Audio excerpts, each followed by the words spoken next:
از گل پرسیدند ای گل تو چرا اینقدر زیبایی؟ این همه لطافت از کجاست؟ گفت زیبایی من ذره از چهره زیبای مادر است. آفتاب را پرسیدند آیا از تو گرمتری هست؟ گفت گرمترین گرمی ها دل مادر است.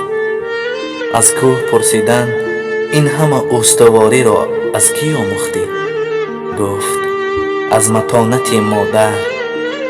ابر را پرسیدند چرا تو گریانی؟ این همه باران از کجاست؟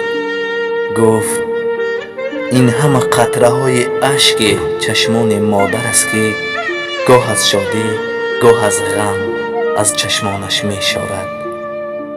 از دریا پرسیدند چرا تو بزرگی؟ پایان تو کجاست؟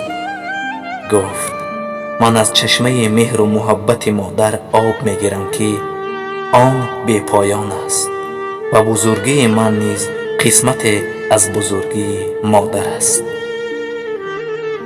مادر تو سرشتی گلهای بهشتی، مادر تو وجودم هم بود و نبودم، ای آلیه حسن پیش تو سجودم. البته از مادر می پرسند سیاهی مویت کو؟ می گوید که به شبها دادم. باز می پرسند حسن نکویت کو؟ می گوید که به گلها دادم. باز می پرسند مادر خسته شدی؟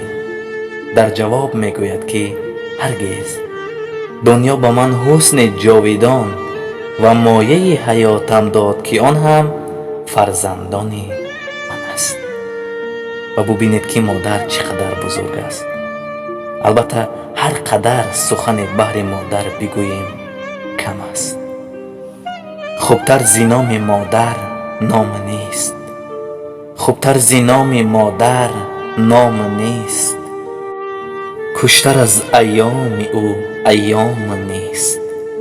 مهری و بخشد حرارت بر جهان، این حدیث پخته هرگز خام نیست. جان و دل را می کنیم افشانی و در بساطم به از این عام